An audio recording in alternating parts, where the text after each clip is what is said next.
Assalamualaikum and a very good day to Mr. Khairul Amin. We are from Group 9 and our project title is Malaysia's Water CNI is closest to Japan's water services. Our group members are Izati, Aisha Tunisa, Ainur, me, Alia, Arisha Amalin and also Hana Suraya. Okay, first is network design. For Malaysia, the Malaysia water sector use SCADA system to monitor and control the entire water supply chain. Sensor and actuator collect real-time data on flow, pressure and quality, which is sent to central control room. Operator use this data to make necessary adjustment remotely. The network design include a centralized control center with software for an overview of the water distribution network. Field device sensor, actuator and PLCs are installed at critical point for data acquisition and control. Data is transmitted via secure wired and wireless connection, enabling proactive maintenance and management through advanced analytics. Okay, next is network design for Japan. Japan Water Service Network also uses SCADA system, emphasizing redundancy and resilience with multiple security layer and backup system. Redundant control center ensure no single point of failure. Sophisticated sensor and actuator monitor and control water distributions and treatment. Discounting and self-reporting fault. Reliable secure communication network use wired and wireless technology with multiple paths to ensure data transmission. Japan also integrate data from weather forecast and seismic monitor to enhance decision making and water resources management. Now we next for air gap network. For Malaysia, Malaysia's water industry use air gap networks to enhance security and prevent cyber attacks. This approach physically separates critical systems like water delivery and treatment for external network, reducing risk. Data exchange with air gap network is controlled through secure methods such as pre-check removable media and only authorized personnel have access. This strategy is a part of Water Sector Transformation 2040, WST 2040 initiative to strengthen the resilience of water infrastructure. So for Japan, Japan employs air gap network to secure its critical water infrastructure. This network physically and logically isolate vital systems such as water treatment and distribution facilities from the internet and unprotected networks. Strict access control and physically barriers ensure only authorized personnel can access this system, maintaining strong security. For both Malaysia and Japan, is recognized the importance of air-gap networks in protecting their water infrastructure from cyber threat. By physically isolating critical systems and implementing strengthened access controls, they enhance the security and resilience of their water services. So for this slide is about the issues related to cyber. So for the cyber challenge issues in Malaysia was Malaysia water infrastructure relies on SCADA system for managing water treatment and distribution. However, many of these systems are outdated and lack robust cybersecurity measures. This makes them vulnerable to cyber attacks such as malware infections or unauthorized access, which could disrupt water services. Experts have raised concerns over increasing attempts to exploit these vulnerabilities, highlighting the urgent needs for better protection of critical systems. Without strong cybersecurity protocol, essential services that millions of people rely on remain at significant risk. Next is about non-cyber challenge issues in Malaysia. Malaysia water's infrastructure face severe environmental and operational challenges. Climate change has led to more frequent and intense drought, straining water resources. The pollution from illegal industrial dumping, such as the 2020 Sungai Gong pollution crisis, has shown how vulnerable the system is to non-cyber threats. The incidents disrupted water supply for over a million people, emphasizing the need for stricter pollution controls and proactive water management practices to ensure system reliability. To secure Malaysia water infrastructures, it is critical to implement advanced security solutions such as a real-time threat detection and system updates, while also addressing non-cyber risks through sustainability water management practices and stronger regulatory enforcement. Next is about the cyber challenge issues in Japan. Despite Japan's advanced water infrastructure, cyber threats remains a growing concern. IoT connected systems, which improve operational efficiency, have introduced new vulnerabilities. Ransomware attacks such as the one in 2020 that disrupted billing operation at water utility demonstrate how this threat can directly impact public services. To address this risk, Japan needs stronger cybersecurity defenses, including AI-based monitoring system capable of detecting and neutralizing threats in real time. This approach would help protect critical services from cyber disruption. Next is about the non-cyber challenge issues in Japan. Japan's geographical location adds a unique set of physical vulnerabilities.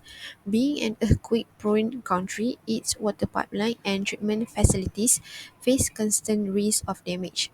The 2011 Tohoku earthquake, for instance, caused widespread infrastructure damage, disrupting water services for many communities. Additionally, much of Japan's water infrastructure is aging, with significant portions of pipeline requiring urgent replacement. Modernizing this system with earthquake-resistant materials and design is crucial to ensure their resilience against future disaster.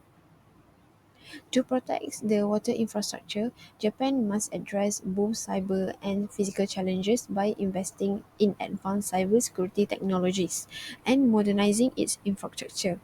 A dual approach that integrates earthquake resistance and robust cybersecurity measures will enhance the system's overall resilience and reliability. Assalamualaikum. My name is Nur Arisha Amalin binti Ahmad Nur Raza Faizal, and today I will be discussing an important issue: how Malaysia can tackle non-cyber challenges in its water infrastructure. I'll highlight critical areas such as pollution control, sustainable resource management, public awareness, and infrastructure upgrades. Okay, so the importance of addressing water infrastructure challenges is Malaysia's water infrastructure faces multiple challenges, including pollution, resource depletion, and aging system. Events like the Sungai Gong pollution crisis underline the need for stricter regulation and preventive measure. Climate change further exacerbates these challenges, requiring innovative and sustainable solutions. Okay. So, the main points in enhanced pollution control is first, stricter industrial waste regulation. So, implement tighter controls and enforce laws to minimize industrial pollution. For example, incidents like the Sungai Gong pollution crisis could have been avoided with proper waste management practice. And the second is real-time monitoring of key water sources. So introduce sensors and monitoring system at key water source to detect contamination early and mitigate large-scale disruptions. And the last is increase penalties for illegal dumping. Increase fines and legal consequence to deter industries and individuals from engaging in illegal waste disposal. So, with stronger regulations in place, let's move on to sustainable solutions for managing water resources. The solution to Malaysia's water infrastructure challenges are for sustainable water management. First is promote rainwater harvesting and wastewater recycling. adopt rainwater harvesting system and treat wastewater for industrial use to reduce reliance on freshwater source.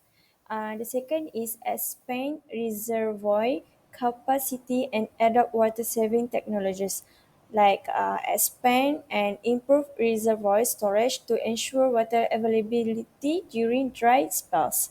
And the third is mitigate drought impacts through conversation strategies like promote water efficient appliance and infrastructure in urban areas to reduce consumption. So in countries like, for example, in countries like Singapore, this practice have proven highly effective in ensuring water security. Net solution to Malaysia's water infrastructure challenges. The third is public awareness and management. So the main points is first, educate communities on water conservation, like conduct campaigns to teach communities the importance of conserving water and preventing pollution. And the second is encourage reporting of pollution incidents. For example, like collaborate with local stakeholders to monitor and report pollution incidents actively. Okay, the third is a foster collaboration among government, industries, and civil society. Like encourage community involvement to foster a collective effort in protecting water resources. So while awareness is critical, upgrading physical infrastructure is equally essential. Okay, the fourth is upgrade water infrastructure. So first is modernize pipelines and treatment facilities. Replace outdated pipelines and treatment facilities with durable, eco-friendly materials. The second is use eco-friendly and durable materials like design infrastructure to withstand environment, environmental and human-made challenges, ensuring long-term reliability. And the third is invest in smart water grids and leak detection systems. Like invest in technologies that reduce water loss and optimize distribution efficiency. Okay. For title of solution to Japan's water infrastructure challenges, Japan faces critical challenges in rehabilitating its water supply systems, disaster preparedness, and water conservation. So proposed solutions focus on modernizing infrastructures, disaster resilience, and sustainable resource management. So for the first is rehabilitation of aging infrastructure. So first is replace all pipes with earthquake quake resistant materials. It replace aging pipes with earthquake resistant material to reduce breakdowns during seismic activity.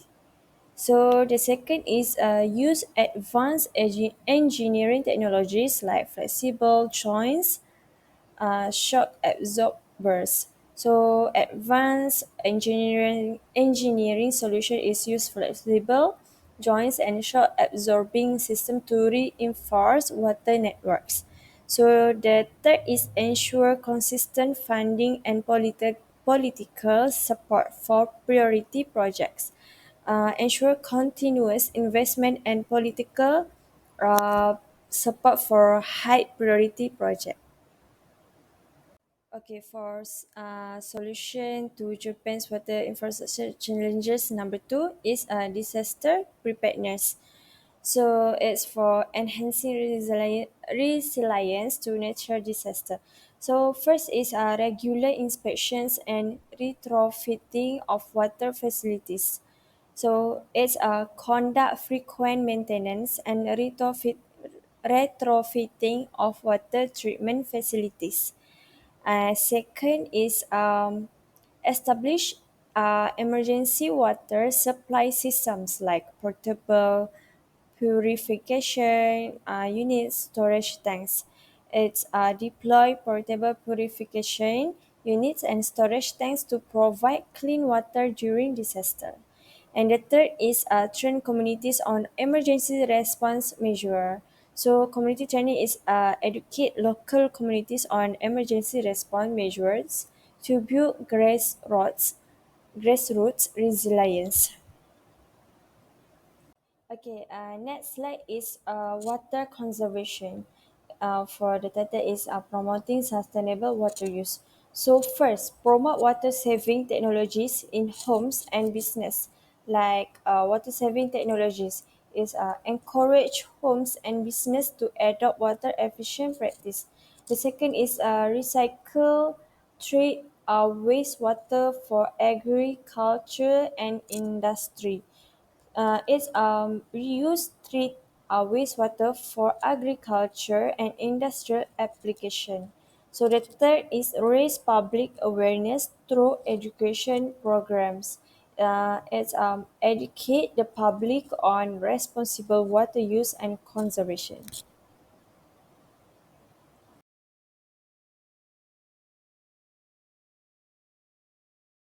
A cyber attack in Malaysia that disrupted water services happened in July 2023. So the attack was focused at this company, which is a Malaysian major water utility company named Runhill SHA. So this company suffered a cyber attack by the attackers. Let's just call them Disorden because they call themselves that. So the attack disrupted water supply and also billing operations. So here are the timeline of the events. So on November 2021, Disorden infiltrated Runhill system. So that is when they got into Runhill system.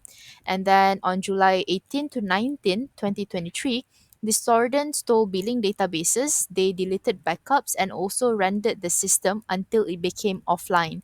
And then on July 21st, 2023, Runhill restored the systems to be back online after maybe like 2 to 3 days it being offline. And then on July 23rd, 2023, Disorden attacked Aquasmart, which is a system, a critical water management system under Runhill SAJ, forcing further shutdowns. So the data breach details are as listed here. Stolen data included customers' personal information and also corporate files were stolen. And then this Disorden threatened to leak data weekly until Runhill responded. Runhill, on the other hand, they did not respond to Disorden and they did not address customers' concern. So whenever customer got onto their official Facebook page and then asked questions, Runhill did not reply and then they did not get official statements out so that customers were concerned because they could not pay their bills and also water supplies were disrupted. The impact of this attack really highlighted the vulnerabilities in the water utility industry, and also public inconvenience and national security risks were also at serious consequences. And then the recommendations that we can give from this attack is that this incident really underscores the need for advanced cybersecurity measures, and also we have to emphasize on strong incident response plan. We have to have preventive strategies, and also infrastructure resilience is really important. A cyber attack that actually happened in America, but this company, Kurita America Incorporated, we call it KAI, is a US based subsidiary of Kurita Water Industries, which is a company that specializes in water treatment that is originally headquartered in Japan. So this company, Kurita Water Industries, is from Japan. So here are the details of the ransomware attack. So the attack was detected on November 29th, 2024. It compromises several servers and also leaked sensitive data. So the ransomware encrypted all data across multiple systems. The incident response that Kai did was the illegal entry was detected by Kai's security monitoring system, and the affected servers were disconnected from the network to limit further damage. And then the cybersecurity teams restored main servers to ensure that business operations were not disrupted.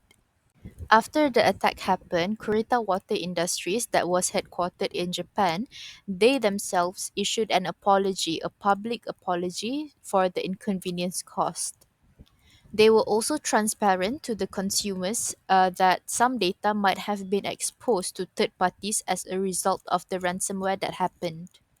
The follow-up actions that was done was they conducted a thorough investigation to identify the root cause of the attack, and then they focused on enhancing cybersecurity measures across all Kurita groups, not just focusing in America but across the world. So, the significance of this attack is to highlight the growing exposure of critical sectors like water treatment to ransomware attacks.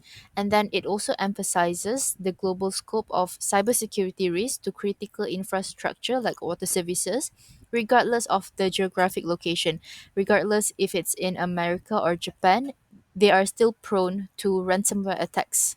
So, Assalamualaikum. I am Nur Nabila and I will continue for how to secure the attack to CII. So, the first is a use of the Internet of Things, where in the water sector, like Malaysia or Japan, need to use technology thing or the use of the Internet of Things, or we call as IoT. IoT is a facility that is suitable for use in the water sector to detect any prohibited action or activities. Threat can not only occur in the virtual world of each attack from the network, but they can also be threatened in reality, such as pretty bombs, pen drive hack, and so on. So, second is security testing. Every infrastructure, especially in the water sector, need to conduct security tests and need to be done daily. This is because with the result of the security tests carried out, weakness in the security string in the water sector can be identified early. Periodic security tests can produce early action to repair or update security before it is exploited by attackers. Therefore, with this action, it can ensure that the security infrastructure is always updated and maintained so that attacker cannot exploit security. So next, number 3 is encrypted data. On the other hand, in the water sector, all information about it need to be encrypted to protect it from unauthorized user. Encryption and decryption are very important so that the stored data cannot be read except by those who have access. Encryption and decryption are very important because they can protect the entire data from being easily read and changed, and the data is always guaranteed to be safe, including in the network process.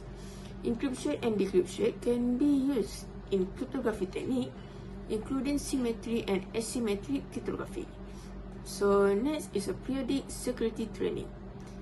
In organization, especially water company in Malaysia and Japan, every employee need to undergo weekly security infrastructure training.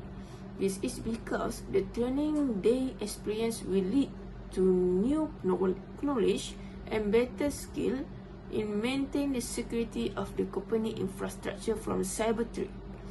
This weekly training also has the effect of being able to operate devices such as service and so on when a cyber attack occurs in the company. So next is attack recovery plans. Every water sector company in Malaysia and Japan need to prepare attack recovery plans.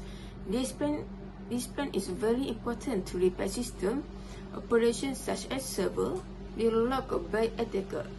So these recovery plans can help save the server.